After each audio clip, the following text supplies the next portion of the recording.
Okay, so this is Wendy Burke. And Wendy is in Queensland. She is down in Northlakes. She's a women's health naturopath, passionate about empowering women to live happy, healthy lives. So she juggles running a busy clinic with being a mum to her 2 boys. And I can attest for this because when I had a chat with her about coming on to this summit, she was taking someone somewhere and she was waiting for their appointment, chatting to me outside. I was like, wow, brilliant. So she freely admits that sometimes it's a juggle and it's tricky to maintain a good lifestyle. And she's not always successful about it. Thank you for being honest, Wendy. On top of that, she's a bit of a gym junkie. And if you follow her on Facebook or Instagram, I can't remember which one it is, you'll see her doing her weights and everything. It's brilliant. And she tries to fit in workouts too, as well as everything else. But she wouldn't change a thing because she loves being able to make a difference in the lives of the women she treats. And I'm very excited to hear this because she's talking about vaginas. And I think me, especially as an English person who has grown up not talking about anything, it's like, ooh. And the more I talk to people about it and realize, yeah, this is a natural thing, I think it's so important for us to be able to share and have some humor around it, you know, and make it feel normal rather than, you know, an English person going, oh, we shouldn't say vagina. So I'll hand you over to Wendy. Wendy, are you using slides or are you just chatting? I am. No, I've got some slides. So can I share a screen? Will that work? And as I say, hopefully it works. How'd we go? Can everyone see that? Can you see my screen? No. Oh, you can, Catherine. I think my computer must be just. Thank you, Catherine. There's a great picture of me having coffee in the morning. So can you all see the screen? Catherine gave me a thumbs up. I can't, but that's okay. You keep going. Well, I was actually going to add something to what Angela said. How cool is Angela? I love her. I was going to add something to what she said in regards to the pill and perimenopause and menopause. I think one of the things that's really important to remember, we are actually supposed to go through menopause. We're supposed to have a change in our estrogen levels and our progesterone levels and our testosterone levels. So part of the risk of hormone replacement therapy, and that's a whole nother conversation that's probably not for today, but part of the risk is that if we do actually supplement or put therapy hormones in us for too long, that is when there are higher risks of hormonal style of cancers. Because the reality is, like, we are actually built to go through menopause. It is something we're supposed to do. It's not unnatural. It's not a disease. And so by artificially putting too many hormones in us for too long, it can actually cause health complaints in its own right. So I just wanted to add that because I thought it was a really good point that Angela made. And I think in the world that we live in, I know that this morning would have spent a lot of discussion about the fact that this is actually a very natural part of our life. We're supposed to do this. It's normal. It's not a disease. I think it's one of those things that's worth saying again and again because it does become very conditionalized, I think, by mainstream medical professionals. Like, we have the condition of menopause. Well, it's a stage of life. It's not necessarily a condition that has to be problematic. So like Vanessa said, I'm going to talk about vaginas today. And before you do talk about vaginas, there's a couple of people who can't see your slides. Oh, okay. Well, let's stop sharing. Sharing. And I'll start again, and maybe it'll work again. All right. I think this will work because now I can see your screen. I hope so. All right. Have we got it now? Can I get a thumbs up or on the chat if we've got it? No. I've got a no and I've got a yes. Now I can see it. Everybody good now? Yes, brilliant. Hey, mate, that's Take awesome. it away. I have to say, just to let you know, my husband says to me that I've done something to Bill Gates in a former life because I'm a kiss of death for technology. So Brilliant. fingers crossed we'll get through this without my curse coming to get us. So look, as Vanessa mentioned, I'm going to talk about vaginas today. And one of the reasons that I want to talk about vaginas today, I gave Vanessa a list of things. She's like, what do you want to talk about? I'm like, I don't know. There's like 10 things I could talk about. Here's the list. I'll talk about whatever everybody else hasn't talked about. And I'm actually really glad that it ended up being this for the very reason that Vanessa was talking about it, right? We never really have conversations about vaginas very often. And I feel like the more times that we can have a conversation about either vaginas, menstrual health, period health, these are really important things for us as women to normalize these conversations, because what happens is that we then experience problems with either menstrual cycles or, vaginas, and we don't go and seek help. We suffer in silence. And it's because we're not having those conversations about what's normal, what problems we're experiencing. And it makes it very difficult then for anyone to actually seek help if they haven't had a conversation about what's even normal. So we'll go through a heap of stuff today, just to give you a little bit of background on who I am. So, that's me. I'm a wife. I'm a mum. I've got 2 boys, and yes, they do keep me quite busy. One is on the spectrum, so we do a lot of therapy with him, and I have a teenager as well, which I'm surprised I'm saying sometimes, and people would probably question if I am. But anyway, let's push on. I am based in North Brisbane, but I have lived most of my early life in country New South Wales. I grew up on a farm, so very used to a farm life. Lived in Sydney for a little while, went to North Queensland for a little while, found myself in Brisbane about 20 years ago, and have to say, definitely is the place out of all of them that I love the most. So I'll stick here. I do specialise in women's hormones. And part of the reason I do is I'm a bit of a woman, hear me raw kind of gal. And look, I get really fired up when I talk about women's health, because there's so much information out there that actually is not about women's health.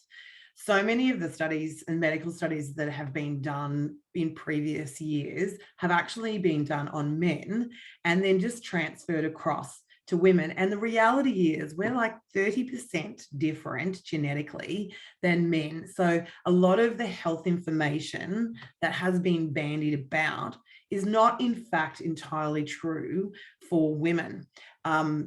If you're in the exercise kind of nutrition space, this is true probably for about 75% of the information that's being bandied around is actually in relation to how to train or how to refuel for men, not women.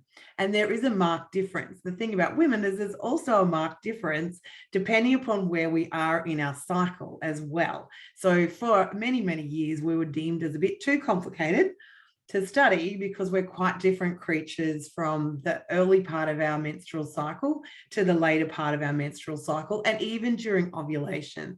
So I've done a lot of research in the last probably year or so about sport and training to menstrual cycle in particular. And it's quite astounding the poor information that's being bandied about in places like, gyms around how to train for women. So I do find that super interesting. There's a really amazing researcher called Dr. Stacey Sims, and she has this hashtag called "Women Are Not Small Men." And I really feel like that's a very appropriate kind of way of one of my philosophies. We even look at things like cardiovascular disease. For so many years, the picture of cardiovascular disease was the male picture, the male picture of atherosclerotic plaques, clutching our chest. That was a very male picture of cardiovascular disease. And we know that women actually experience cardiovascular disease in quite a different way.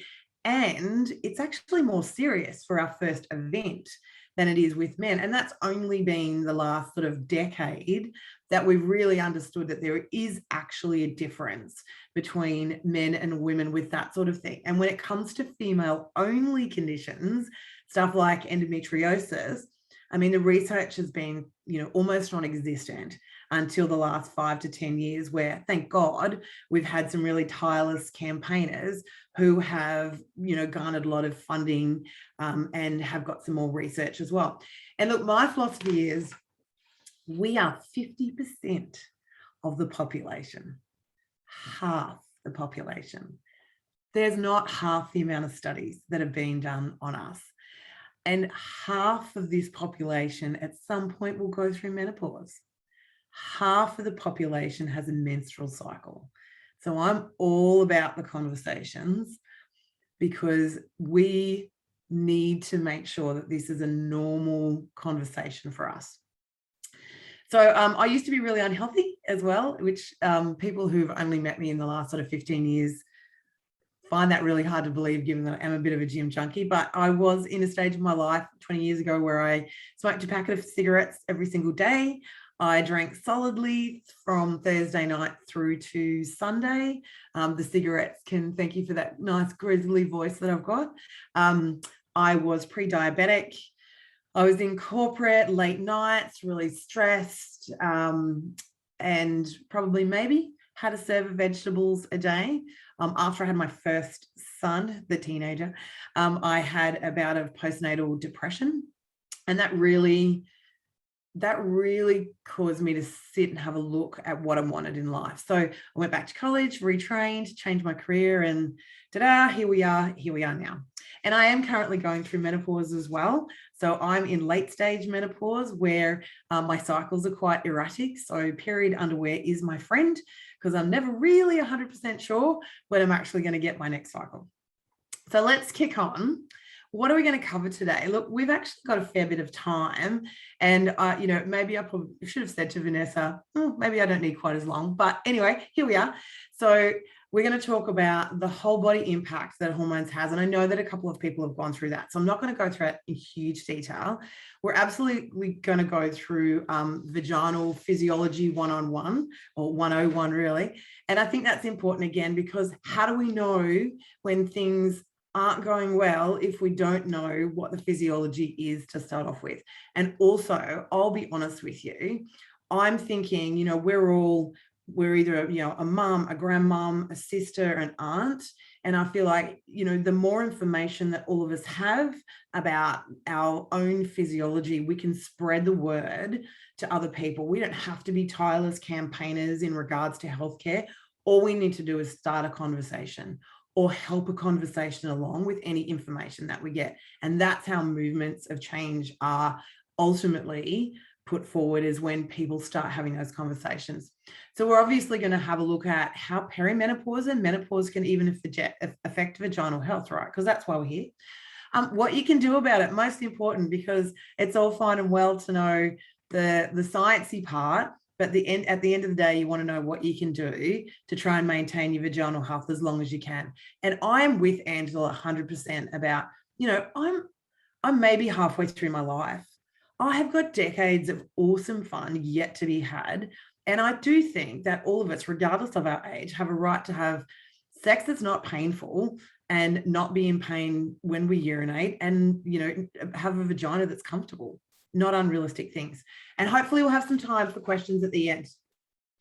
So I start always with this slide, which is probably a bit chunky. And if you're like me and you've got all the people on the side, you might have to move the people across so that you see it. But I start with this slide because, to me, it really truly represents the full body impact that estrogen, progesterone, and to a smaller extent, testosterone has on our body. I think sometimes we think about our hormones purely in a reproductive capacity, and whilst they certainly are essential for that, the reality is estrogen has a whole body impact for us. And you can see that there's just almost all of a woman's body that has an impact with estrogen. One of the things that we're going to cover in particular is obviously vaginal health, because that's the name of the talk. But because of what the vagina is made up of, we'll talk also about connective tissue and ligament health. there's a number of speakers that you'll get to speak that have spoken and will speak today that have covered off different areas. So obviously I'll leave that to them. But, you know, I really feel some of the big ones in perimenopause, and certainly the people that come see me, often it's the mood and cognition are the first two things, stress and fat metabolism. And then, you know, obviously there's vaginal health and connective tissue. So I also see clients in relation to polycystic ovarian syndrome, endometriosis, fertility as well. Anything hormonal health essentially is what my patient clientele is. So you can see from this picture that estrogen has a particularly strong impact on connective tissue and ligament health. It actually helps connective tissue stay sort of soft and elastic. And it's partly the reason why, if you're, you know, approaching perimenopause into menopause, sometimes some of those old injuries can start to kind of come up. And it's partly because ligaments and tendons become a lot stiffer. Muscles also don't have the same level of flexibility because estrogen has a very, very strong impact on that connective tissue and elasticity in it, and the collagen fibers that are in it. And interestingly, from the other side of the fence too, as a menstruating female, when estrogen is very high in our cycle, we actually are more prone to tears of ligaments and tendons because of the laxity that estrogen provides. We're in a high hormone cycle. So for women that are naturally cycling and are in particularly ballistic sports where they have to move, stop and turn quickly, they just need to be careful around ovulation generally, because that's when we get a really big spike of estrogen. And obviously vaginal health, that's what we're going to talk about now. So to run through, we're going to do a quick, you know, vagina 101 kind of discussion. And again, I say this because I feel like we're all women and this information needs to be made very public, because it has a strong impact, not just in perimenopause, but all of our lives. So our vaginas are pretty much made up of muscle, elastic connective tissue, and it's covered in a mucous membrane. It has its own microbiome. So I don't know about you, but I had no idea for a long time that the vagina has its own microbiome. So we know a lot about the gut microbiome, but there's not a lot of information out there about the vaginal microbiome. So unlike the gut microbiome, the vaginal microbiome does well where there's just one species mainly present. In the gut, good health is where there's a diversity of species. But for the vagina, there is one main species that keeps us healthy, and it's an acid-forming species. A lactobacilli is the species that's mainly predominant in the vaginal microbiome. And that species is heavily influenced by estrogen. So yet another influence that estrogen has. We can see that even in outside of perimenopause and menopause, in naturally cycling women, because women who tend to be prone to thrush will often find they get that on a cyclical nature. And it can be related to either when estrogen is low or when estrogen is high. So we see this frequently then, that in menopause, this can have quite an impact. So the vagina is a naturally acidic environment. And you know what? It kind of makes sense, because it needs to protect us, like, from pathogens that potentially want to invade our bodies. So the design of the vaginal microbiome is to keep the rest of the body safe and to make sure that there's acid producing lactobacilli in it. So the thing that's probably not well known is if our microbiome changes, our vaginal microbiome changes, we are much more susceptible to general infections like bacterial vaginosis and a host of other infections, plus sexually transmitted infections. HPV, which is, as some of you might know, is the precursor and often associated with cervical cancer, and even urinary tract infections. So, you know, it's really important. Our vaginal health has a knock-on effect to so many other things in our body, and so many things that are not generally discussed. You know, before I went to college and did further study in regards to female health, I'm pretty sure I wouldn't have had a clue about that. And, you know, when I see information on the news media about HPV testing and pap smears, I've never heard anyone talk about the fact that that can be influenced by the vaginal microbiome. So it is important for overall health that we are aware of our microbiome and how it can change as well. So estrogen, or the vaginal, is also responsible for the cervical fluid. And you guys would have already come across that, especially anybody who's been wanting to get pregnant, because we often track cervical mucus as a way to know that we've ovulated. But also when we're having sex, and arousal fluid is produced in the vagina as well. So by knowing what estrogen can do with your vaginal, that's a really poor way of expressing it, isn't it? What estrogen influences on your vagina, you kind of can get a bit of an idea about what happens in perimenopause. So, you know, like we talked about, estrogen will influence all of the connective tissue and the elasticity of the connective tissue around the vagina. Estrogen will affect the amount of lactobacilli that are in your vagina, which we know will affect then our potential to have infections. And it will affect fluid discharge in the vagina. And in perimenopause, I'm not sure if anyone's mentioned that yet today, but in perimenopause, estrogen can fluctuate enormously and can be significantly higher for some months than it ever has been in our lives before, because of the way that perimenopause, it's almost like our body kind of going, wait, no, work brain, no, work estrogen, no, ovaries, what are you doing? I don't know. And it overshoots is probably the best description that I could give. So some months there's really high estrogen. And the way that that can impact the vagina is that too much estrogen is also going to cause overgrowth of particular bacteria as well. So estrogen declines, perimenopause fluctuates. So perimenopause, you can get candida flares. It's particularly for anybody who has been susceptible in the past for candida, because the lactobacilli also produce something called glycogen, and that continues to feed. So too much glycogen, of course, is like sugar. So candida loves sugar, feeds on it, thrush infections. In low estrogen states, you can see it there. Like I've listed it through the connective tissue, like what we see happens to every other connective tissue. You know, our skin loses its plumpness a bit, and it kind of dries out. And I don't know about you, but I use like a ton of moisturizer and stuff. And I have a lot of collagen. I do all the things, you know, all the things, have lots of fish oils and stuff, all the things that I possibly can to keep my skin as plump as possible, without resorting to, you know, anything that I have to get injected in. So the same thing happens in your vagina. The connective tissue reduces its elasticity, and the smooth muscles around the vagina change.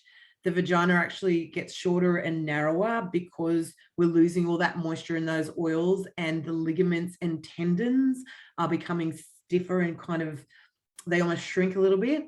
The population of the lactobacilli species that we know is good health in a vagina. Its diversity, it lowers, and that means there's lots of diversity in the vagina. And when that happens, opportunistic bacteria tend to create infections in our body. And it's one of the reasons there's actually a much higher infection rate sometimes. It depends on the individual, but in general, there's a higher infection rate in perimenopause to menopause women. And it's because the lactobacilli species have reduced and they're not protecting the vagina from the bacteria that are less than helpful. The vaginal pH then increases, and because it's not as acidic, it means that there's opportunistic bacteria that are more likely to take hold as well of the vagina. There's a thinning of the mucus layer of the vagina as well. The pelvic floor weakens, and I think we've got some people today talking about the pelvic floor, so I won't harp on that too much. But you know, the pelvic floor, muscles, tendons, ligaments, right? So the impact that estrogen has on all of those means that it can contribute to pelvic floor issues, particularly if there might have been a tendency of that to exist in the first place. So that is one of the things we see a lot in menopause, is if there was a tendency to a particular symptom, it can get worse. The one thing I would say that does actually get better in menopause is for women who have had and suffered endometriosis. That does actually tend to get better in menopause because the influence of estrogen is not there on the lesions. And we do get reduced sensation in our vaginas, which, as you can see in the screen in front of us, in terms of how that feels, because it's all about quality of life, we can end up with any number of symptoms, and they can go from, pain during sex, vaginal dryness. I think someone's not on mute. Or is someone asking a question? Sorry, was there a question in there? That's not a question, Wendy, but someone has come off mute. I'll try and scoot through and see if I can. No dramas. Whoever's fiddling around at the moment, put yourself on mute. Thanks. So you can end up with any number of symptoms, right? So we're more exposed to infections, vaginal infections. We're more exposed to UTIs because there's such a lot of inflammation around the urethra, the vulval and vaginal area, and sometimes around the bladder area too. Pain during sex is very commonly reported in menopause. Sometimes itching as well, because our mucus layer has reduced. Vaginal burning with urination, lubrication during sex sometimes is a lot reduced as well. And that's, of course, because of that estrogen difference. And sometimes light bleeding after sex, which I can say, I always say, any bleeding after sex should always be medically investigated anyway. Don't assume that it's menopause that's causing that. So collectively, it's called genital urinary syndrome of menopause, GSM. Other people call it vaginal atrophy. I think that's a really crappy name myself, because, I don't know, just doesn't have great connotations to me. And there's another word, can't remember, maybe it'll come to me later. But essentially, if you're seeking assistance, genital urinary to me encompasses more fully what actually happens, because it's not just what happens. Someone's laughing in the background. It's not just what happens to your urinary system, it's also what happens through your vagina. So the big question is, here's the bad news. It's not all bad news. There are things that we can do. Like everything, there are always options for us. So there is a bunch of great moisturizers and lubricants that are available. There's a bunch of supplements that can help. Diet and lifestyle, I heard Angela say the same thing. Diet and lifestyle is like super important as well, and it can help vaginal health, not overall health, of course, but vaginal health too. And there's a bunch of health professionals that can help you as well. The thing that I always say is, have the conversation. We do not have to put up with this crap, right? If it is affecting your quality of life, then it's time to seek help. There's nothing noble in suffering through it. So in terms of, actual things that you can go out and buy and do to be able to help your vaginal health if you are suffering any of these things, there's a couple of good commercial, both gels and creams and lubricants. I've put some of the companies there. Yes, do a really good both lube and vaginal moisturizer cream.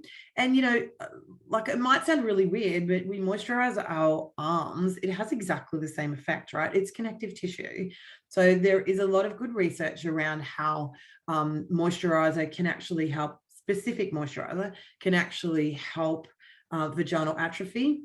And there's a really new company on the market. They've just started. I'm waiting with interest to see what they produce. And their name is V-Form. And it looks like they're actually going to produce purely only vaginal health products. And one of the things they're looking at is fennel oil, which is incredibly soothing to dry, irritated, inflamed vaginal cells.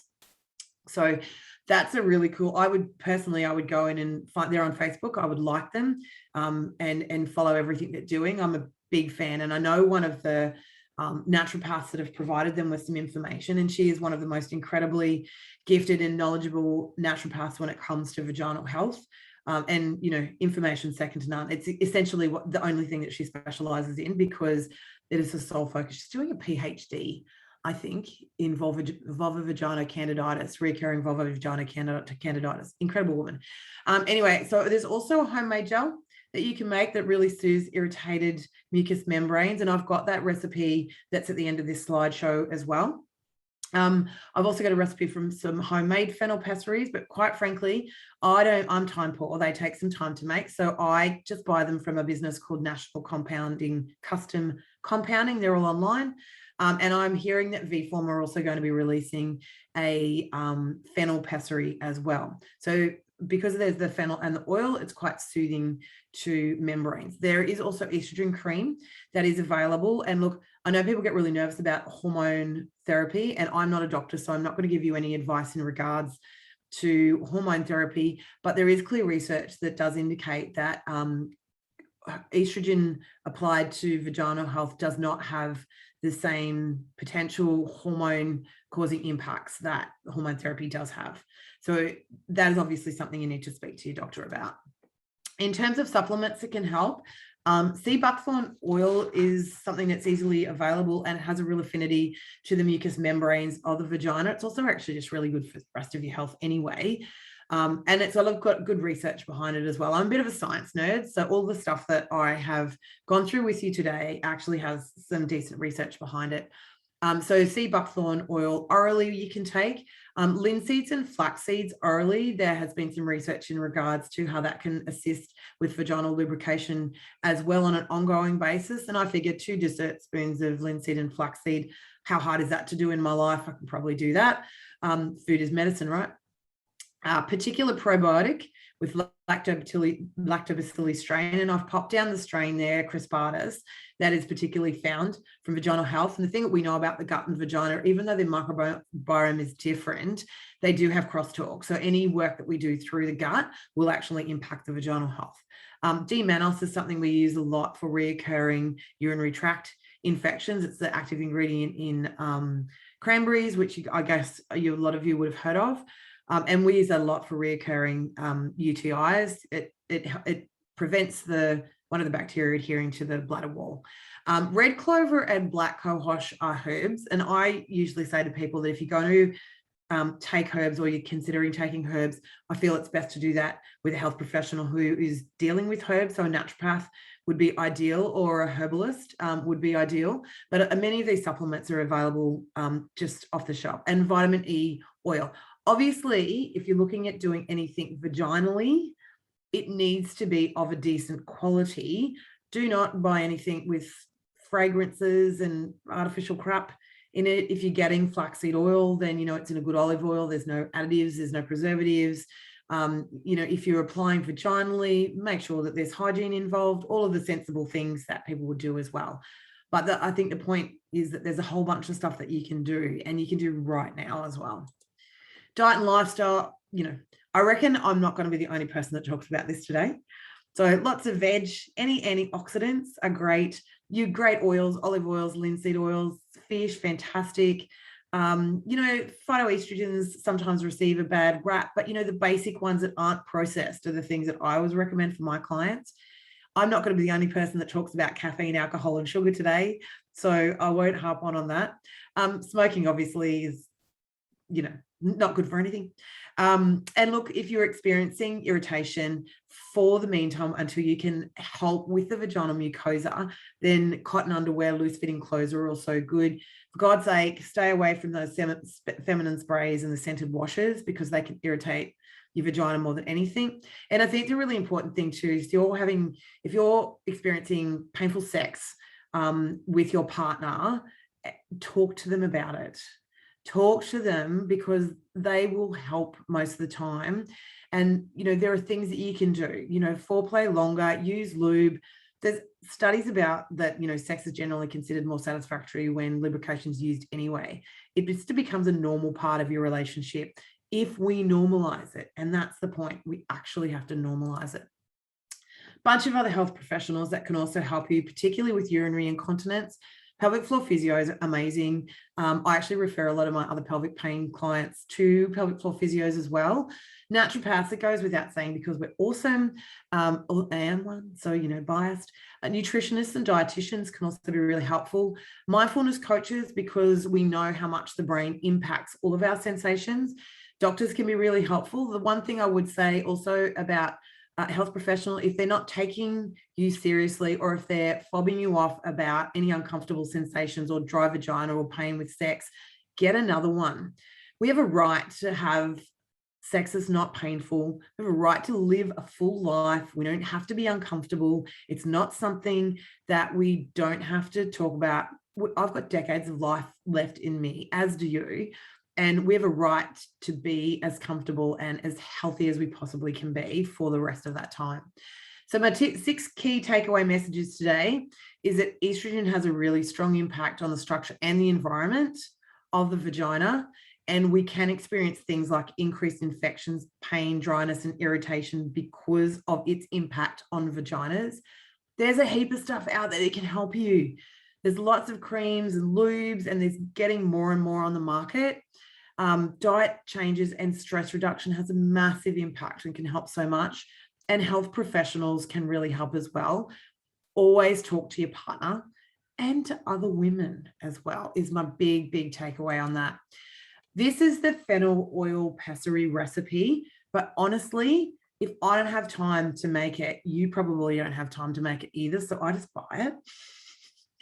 And also this is a nice flaxseed lubricant and cooling gel, which if you've got quite irritated vaginal mucosal membranes, this is quite a nice application to soothe that a bit as well. And these have both been recipes from the naturopath that I talked to you about from Intimate Ecology, whose sole purpose in life is to ensure that women have healthy vaginas. And honestly, amazing woman, amazing. So that's me. That's how you can find me. I'm just as the Healthy Hormone Naturopath in Insta and Facey. I practice at Northlakes. I am online as well. And I thank you for sticking with me and chatting vaginas. So we do have just a little bit of time for questions. And I'm sorry, Vanessa, I thought I'd have more time for questions. You've got loads of time. Have we? Yeah. Oh, what time was I supposed to finish? 12:30. Oh, crikey, we got heaps of time. I didn't have to rush through it. All right, no worries. We got heaps of time. Sweet. Hit me with any questions. There's a question here. What is recommended as the best option in keeping her clean? Water, soap, or non-fragrance vaginal wash? So no, definitely no any of the fragranty anything. Water is really good, or just a pH balanced wash as well. So a non-fragrance pH balanced wash, but honestly, most of the time you really only need water. And do you need to put yogurt up there? Is that an old wives' tale, or is it? Look, there's probably just stuff I would do differently than yoga. I just think there's stuff. It's not that it's a bad thing. It's just, and the reason why it's always been done is the lactobacillus strain in it, right? So, we know that in yogurt, one of the things in it is that lactobacillus strain. We know that vagina thrives in a lactobacilli environment. So that's the reason why that there is truth to what it can do. Yeah. Obviously, if you're going to do that, then you do it with a organic, natural yogurt with no flavorings and sugar or anything like that in there, but it can actually assist. And it's essentially because you're changing the bacterial environment, so you're making it less hospitable for any of the infective communities. And look, we all have a level of infective community in our body. So if we took a culture of every woman's vagina, we would find all of those things there. The thing is, it's all about the numbers. So I say to people, if you want to imagine, I say this about the gut too, actually, the gut and the vagina, it's all about real estate, right? So in the gut, you want to make sure that there's a fair share of real estate to everyone.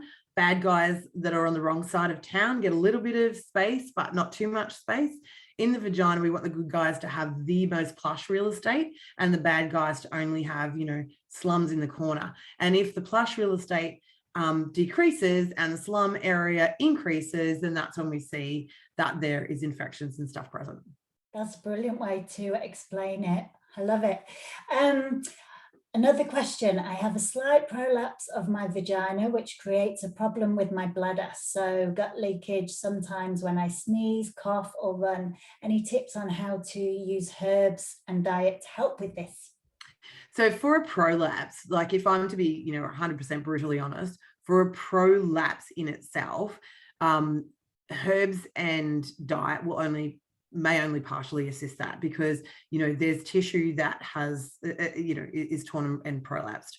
I would work through making sure that you have the basics that you would have for collagen, for good collagen repair. So collagen, vitamin C, antioxidants. But I find with prolapse, the best people to actually see, if it's just purely a prolapse and it's the bladder leakage that you're experiencing, I find a pelvic floor physio to be absolutely vital in those kind of cases. And I refer light bladder leakage always to a pelvic floor physio while I'm still doing all the great antioxidants and collagen forming. But, we have to be realistic about what herbs can actually do. As much as I love them and they're awesome, they do have a limit to what they can actually achieve.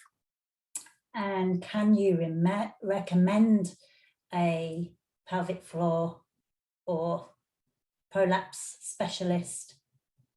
Well, I mean, there's one that I work with in North Brisbane, two actually, that I work in Brisbane. So it kind of depends on where you are, but pelvic floor physios are actually registered. So if you Google pelvic floor physios Australia, anyone who specialises in pelvic floor and has done the actual qualifications is registered as a pelvic floor physio. So if you just look out for someone who is on that registry, then you will find someone who does specialise in that area. But in Brisbane, there's two main ones that I refer to. The Physio Peach, she's more inner city, North Brisbane, and another one at All Sports at Wavell Heights, Lisa Scorgi. They're both incredible pelvic floor physios, very caring, and just do a fabulous job.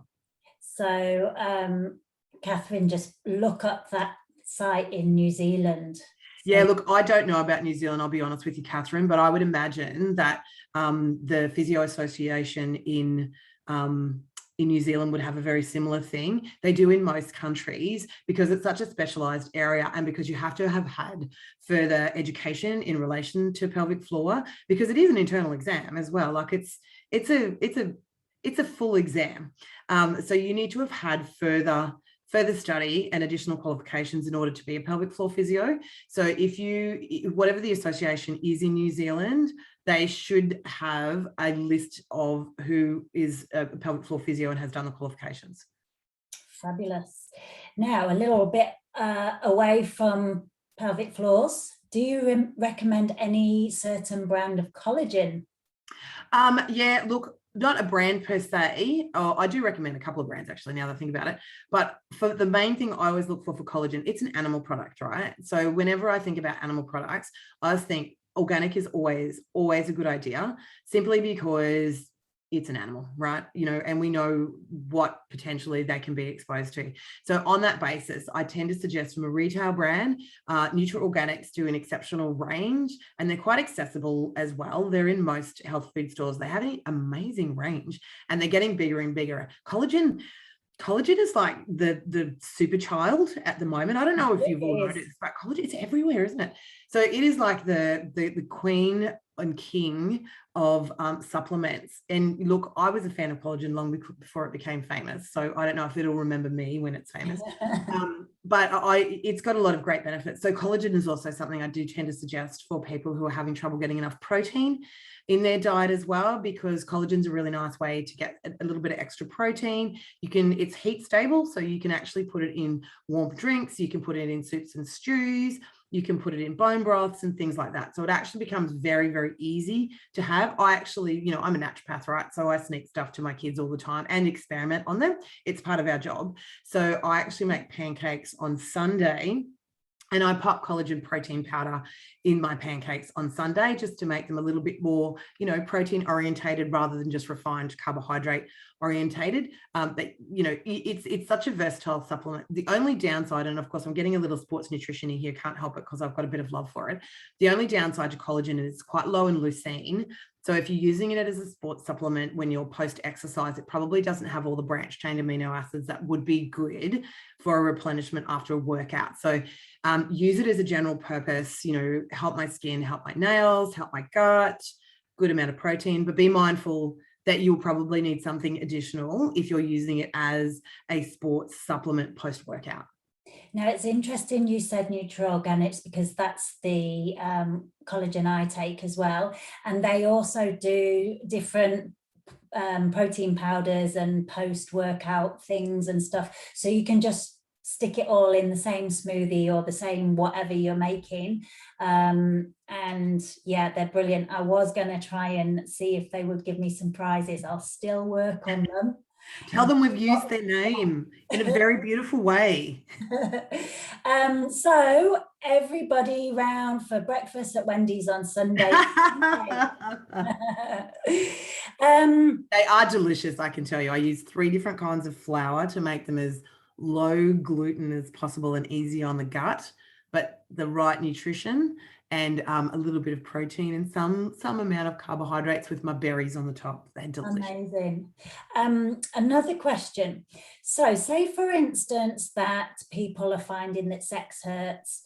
Is along the way, or where I'm trying to work out how what question I'm actually asking. So say, for instance, sex doesn't hurt, yeah, but now we know that possibly it will in the future. Can eating and taking those supplements and different, cohosh and stuff like that you mentioned before sex hurts, help sex to not hurt sooner? Did that make sense? It did, and in short, the answer is yes. So, I mean, if we think about, the vagina is not talked about much, but if we look at it from a straight anatomy point of view, which, I tend to look a lot of things from a straight anatomy point of view, it's connective tissue, right? And so we know that connective tissue responds very well to diet and nutrition. We know that connective tissue responds to great plant oils and monounsaturated oils. We know that it responds well to fruit and vegetables and antioxidants and all those beautiful things. So, yeah, absolutely, it can. Like I would say with herbs, be very mindful that herbs can have a very powerful influence on many different things in your body as well. So I always suggest that herbs are administered under the care of someone who's had some level of training.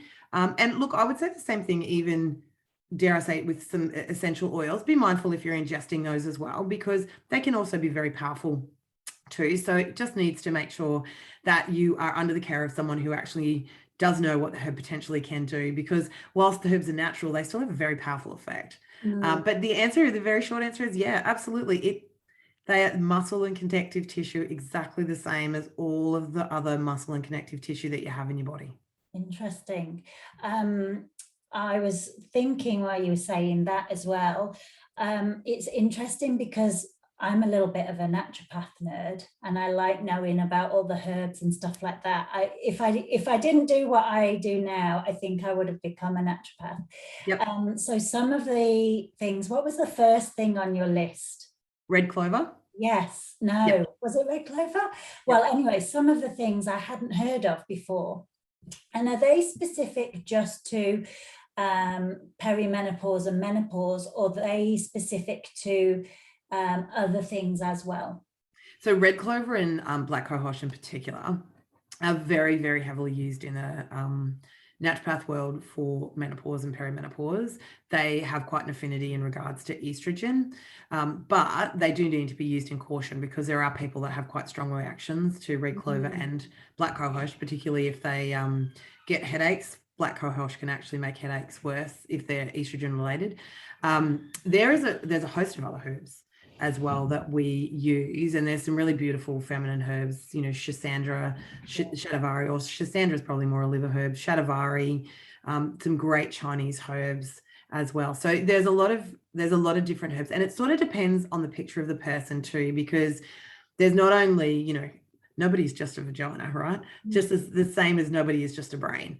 So, there's often a number of things that are going on at the same time. So as a herbalist and a naturopath, we try and find a combination of things that will help as well. So, there's other beautiful herbs that can help with brain function and emotions and nervous system function, and even when those are helped, that means that vaginal health is improved, because brain and stress has such an impact on everything. Angela went through that, and I could not agree more. And I believe Sarah this afternoon is also talking more upon that. So it does start with the brain and the gut, as far as I'm concerned. So if we can get those and help those, we absolutely can help so many things in women. And look, and men too, but women are way more interesting. So, that's why. Now, I want to ask you, because what I found interesting that you said, there's loads of these supplements and, different herbs and stuff on every shelf of every pharmacy, chemist warehouse, you name it, it's there. But not every supplement or thing that you're buying is equal. So I liked what you said, to get some advice from someone who knows, and also not take into account, oh yeah, someone said I need this, I'll just go and buy it. Because, for example, now off the top of my head, who knows, vitamin B, I'll use vitamin B because I know this to be true. So all the different vitamin Bs do different things. My voice is going. And some vitamin Bs you get from vegetables, some vitamin Bs you don't get from vegetables, some vitamin Bs do something else. And, if you just hear, oh, I need some vitamin B, you might just go and get the cheapest one off the shelf, which a lot of us do. And it might be binded with weird things that give you reactions. It might be, it might be the wrong type of vitamins. Can you explain a little bit more about that, so that no one is in chemist warehouse buying off the shelves? Thank you, Vanessa, because that's actually one of my favorites, and one of the things that grinds my gears as well. So one of the things we need to be really careful of with retail, and especially cheap retail brands, is that there's a lot of fillers in a lot of the stuff that's on the shelf as well. So two things. One, the dosage can be, the active ingredient dosage can vary from brand to brand, but also from brand to brand can vary the quality of the ingredient as well. So there's a bunch that have got just fillers and God knows what in them, and even the form as well that they're in. So a lot of vitamins in particular, vitamins and minerals in particular, have to be bound to something else in order to be assimilated properly into the body. And it actually makes a big difference as to what the excipient is, as to A, what it will do in the body, and B, how readily the body can actually accept that. Magnesium is an excellent example of that, because, one type of magnesium is deliberately aimed at constipated people. Another magnesium is deliberately aimed more from a muscular point of view, and another kind of magnesium can assist better with brain function and muscular. And a lot of that's got to do with how it's bound and how it's then absorbed into the body. So I do say to people, look, there are some things that's worth paying money for, and supplements is absolutely one of them. And particularly when we're talking about something that is affecting the quality of your life, right? So, I'm a risk and reward kind of girl, and I guess I probably do play on the edge of risk a fair bit. But when it comes to things like, how bad is this affecting me, then I'm absolutely willing to invest the time and money to make sure that my quality of life is there. So there's probably only 2 to 3 retail brands that I actually feel like are all right from a supplement point of view. Ethical Nutrients do a fairly decent job. They have a practitioner range as well. Actually, sometimes I get a bit dirty at them because they do sell some of the almost practitioner products. Bioceuticals do some a line as well. There's probably a couple other that don't generally come to mind. And look, to be honest, I really stick to the practitioner only brands, because I know exactly the quality testing that they've experienced. I know what the excipients are. I know that if there is an adverse reaction, I can report it to the company. They take steps to investigate it properly to ensure that there wasn't contamination of the batch, or that there hadn't been things reported similarly as well. And then it was product fault. So, yes, it absolutely, if it's, it's your health. And if stuff is bothering you and impacting the quality of your life, investment is worthwhile. I think with those kind of stuff that you've just got off the shelf, you can tell that you don't feel anything. Obviously, if nothing's really happening, then you've wasted your money. Even though it's cheaper than a high priced one, you've wasted your money because it's not having an effect. You can't feel the difference. Whereas if you get a good quality brand that your body needs, and got all the right fillers and stuff like that, you can feel the difference. In a few weeks you can feel the difference, and it might be a slight difference to start off with, and then as your body builds up its reserves, you'll feel way better. But I definitely think you can feel a difference. Yeah, and look, to your point earlier, also just the fact, if you've got someone who's actually done the study behind it, giving you what is actually the right supplement, because what is right for you may not be right for someone else. My initial consultations are 75 minutes, and most naturopaths are between 60 and 75 minutes as their initial consultation. And that is because we ask questions. We are nosy as hell, and we will ask loads of questions about what your current situation is, what your history is like, what are your symptoms. And the whole idea is to try and wind back the why. It's always the why. I'm a big but why. And part of that becomes also, what is the best supplement for you in your individual circumstances and what you're experiencing. So yeah, I do think when it comes to health, it absolutely is worthwhile. And I know that lots of people will say, oh, it's worth investing money in this and it's worth investing money in that. But in my opinion, I've got at least 45 years left in me. In fact, I made a pact with my son that I was going to live to 100 and be really healthy. So I've got another 48. Did you watch me do the maths on the fly there? 48 years in which to do that. And, so for me, spending the money on having quality 48 years, hell yes. And I want to see you when you're 100 doing your weights in your like, be one of those really old girls that's like strong as. That's how I want to be, really strong and just doing everything the same. Yeah, mate, I'll be the 100-year-old doing the CrossFit competitions for sure. Perfect. Well, Wendy, it's been absolutely amazing. Thank you so much. An hour is a long time to talk, but I would listen to you for longer. I would love to see you back in the Facebook group at some point, so we'll work that out. Yep, I have got a time scheduled in, which off the top of my head has I can't even remember. But I'm happy to, even if I get tagged or something, I'm happy to just pop in there, answer questions and things like that. I do actually talk about things other than vaginas. It's just that to me, I just really felt like it was something that we just had to have that conversation today. Definitely. And it was a great conversation. Thank you so much. You're welcome. We will see you very soon. I will look forward to it, and I will speak to you later. Thank you. Have a beautiful afternoon, everyone. Bye. Bye.